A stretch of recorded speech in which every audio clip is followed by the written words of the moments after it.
On passe maintenant au déplacement dans le viewport, parce qu'effectivement, ce sera bien de connaître toutes les possibilités que nous avons avec Unreal Engine de pouvoir créer notre jeu, mais il faut bien évidemment, avant toute chose, savoir se déplacer dans ce viewport, cette fenêtre dans laquelle on a un aperçu en temps réel de notre jeu. Et c'est comme ça qu'on va venir créer d'ailleurs notre niveau, c'est-à-dire qu'on va venir à un endroit, on va prendre un objet, on va venir le déposer ici, puis on va venir à un autre endroit, déposer un autre objet, etc. Mais pour faire tout ceci, que nous verrons ultérieurement, il faut se déplacer. Pour faire ça, on maintient le clic droit enfoncé de la souris et on va utiliser les touches ZQSD pour pouvoir se déplacer.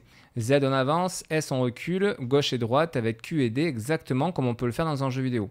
Si jamais vous n'avez pas ces déplacements-là, si jamais vous êtes toujours en QWERTY, c'est-à-dire qu'il vous faut appuyer sur A pour avancer, à ce moment-là, je vous invite à reprendre le cours sur creajv.com, vous prenez la vidéo précédente dans laquelle je vous invite à importer justement un fichier qui permet de convertir tous les raccourci clavier par défaut d'Unreal en version AZERTY. Donc ensuite, il suffit quoi? Il suffit de positionner la caméra dans le sens dans lequel on souhaite se déplacer, en maintenant donc toujours le bouton droit de la souris enfoncé, et après, avec ZQSD, on se déplace, et c'est exactement comme dans un jeu vidéo qu'on va pouvoir faire ceci. On a ensuite d'autres raccourcis. Par exemple, si vous maintenez les deux boutons de la souris enfoncée, donc gauche et droite, on va pouvoir ensuite se déplacer soit de la droite vers la gauche, soit vers le haut, vous voyez, sans avancer. Donc on va rester sur le même axe, et par contre, en hauteur, on va pouvoir se déplacer comme on le souhaite et également de gauche vers la droite. Donc si je me mets à un autre endroit, je maintiens les deux boutons enfoncés, on va pouvoir à nouveau se déplacer comme on le souhaite, de haut vers le bas ou de droite vers le gauche, sans avancer notre caméra. On a également d'autres types de raccourcis, mais avant de les regarder, on va parler de la vitesse de déplacement de la caméra. Parce que vous voyez qu'effectivement, quand on avance, quand on recule, on a une certaine vitesse. Vous avez d'ailleurs peut-être par défaut une autre vitesse. Comment est-ce qu'on règle ceci? Alors, par défaut, nous avons utilisé d'abord les éléments que nous avons dans notre interface. Ça va se situer ici. Vous voyez, il y a une liste déroulante avec cet élément qui indique la vitesse de la caméra. Et quand on va cliquer dessus, on a ces deux paramètres qui apparaissent. Le camera speed, donc la vitesse de caméra, et ensuite le camera speed scalar, donc l'échelle. En fait, c'est un coef multiplicateur de ce qu'on va mettre ici. Donc le coef multiplicateur, on le laisse à 1. Et on va utiliser ces vitesses-là. Si je mets la vitesse max, qui est à 8, et que je me déplace, vous voyez que cette fois-ci, on est parti très très loin de notre niveau. Inversement, je vais me rapprocher un petit peu. Si je prends ceci et que je le mets à 1 et que je me déplace, là, vous voyez, on a un déplacement qui va se faire de façon extrêmement lente. Alors bien évidemment, on pourrait à chaque fois venir ici, modifier la vitesse de la caméra pour pouvoir adapter en fonction de ce que nous avons à faire. Mais il y a un autre paramètre qui est un raccourci qui se situe sur la molette de votre souris. Quand vous allez vouloir accélérer ou ralentir le déplacement de la caméra, pas besoin de venir ici. Moi, je laisse toujours la valeur par défaut qui est à 4. Et ensuite, je vais avec la molette, pendant que je me déplace, ou en tout cas, il faut toujours avoir le clic droit enfoncé pour que ce soit pris en compte, je vais venir modifier la vitesse de déplacement de la caméra. Donc, je maintiens le clic droit. Je vais utiliser la molette dans un sens ou dans l'autre et je vais tout simplement, en avançant, regarder l'impact que ça a. Là, vous voyez, je suis allé, donc, j'ai modifié tout simplement, j'ai fait tourner la molette de la souris pour ralentir. Et si je vais dans l'autre sens, petit à petit, je vais avoir une accélération du déplacement de la caméra. Et comme on peut le voir, on peut aller très très vite. Si on souhaite multiplier encore plus cette vitesse, on peut venir ici, mettre la caméra à fond et là, on va avoir une vitesse de déplacement qui est absolument démente. Vous voyez, le level, il passe très très vite devant nous. Alors ça peut être utile pour les très grandes cartes, il peut y avoir des raisons, à partir du moment où ça existe, c'est que ça peut être utile.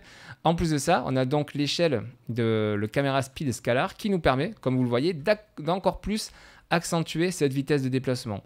Donc là, on arrive à des vitesses de déplacement qui sont quasiment impossibles à tenir pour que ce soit clean.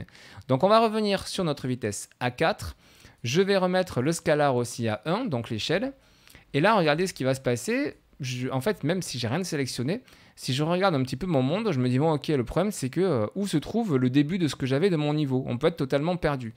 Là, on a un élément que l'on va revoir plein de fois. C'est ici le World Outliner. Autrement dit, dans cette colonne-là, dans cette partie, on va avoir tous les éléments qui composent notre jeu qui sont déposés sur le niveau. Et à ce moment-là, je peux cliquer sur n'importe quoi. Appuyez sur la touche F pour focus et du coup la caméra automatiquement va focus sur l'objet, donc elle va se déplacer automatiquement pour retourner vers l'objet. Alors là je vous le présente sous la forme, la touche F elle nous permet de faire un focus quand on est perdu, quand on ne sait pas trop où on est très très loin dans la map, on sélectionne un objet et on appuie sur F. Mais en fait ça peut servir dans plein d'autres situations. Si vous travaillez sur une carte qui est extrêmement grande, vous venez récupérer votre élément ici sur lequel vous voulez pointer. Par exemple, on va prendre, nous, le personnage. Vous voyez, j'ai sélectionné. Alors, le nom, ça viendra au fur et à mesure, hein. N'essayez pas de retenir dès maintenant que le personnage s'appelle par défaut third person character. On y reviendra plus tard. Mais je le sélectionne, j'appuie sur F et automatiquement, ma caméra, vous voyez, est venue se positionner devant mon personnage.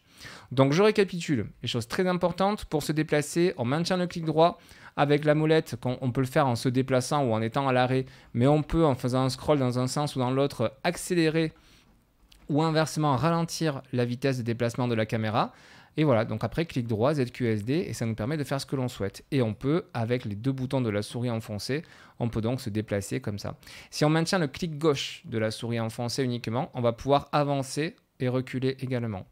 Alors après, vous pouvez faire une combinaison des deux, c'est-à-dire que je peux très bien utiliser ZQSD pour me positionner comme je souhaite.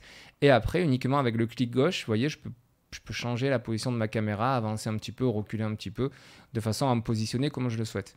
Alors ça peut paraître un petit peu inutile à certains moments, c'est-à-dire quand vous allez travailler sur des niveaux qui sont relativement vides, avec uniquement des gros éléments, il n'y a pas gros intérêt à venir zoomer et se déplacer très lentement autour d'un objet, mais en fait ça peut servir dans plein d'autres situations. Quand vous avez un level design, un environnement de design qui est très riche, vous allez pouvoir venir au millimètre près regarder ce que vous faites. Quand vous allez vouloir prendre par exemple des screenshots de donc des captures d'écran de votre jeu pour pouvoir en faire la promotion ou pour garder des trucs comme ça, à ce moment-là, il y a un outil, je vous le représenterai, hein, qui est ici. Hop, vous dépliez, vous allez sur High Resolution Screenshot. Cette fenêtre apparaît et ça vous permet, en cliquant sur l'appareil photo, de prendre une capture d'écran. Donc du coup, avant de prendre votre capture d'écran, vous allez pouvoir, si vous le souhaitez, venir vous positionner au pixel près pour avoir exactement le plan que vous souhaitez. Et dans ce cas-là, la vitesse de déplacement extrêmement lente peut vous servir. Donc voilà comment est-ce qu'on se déplace avec les raccourcis principaux.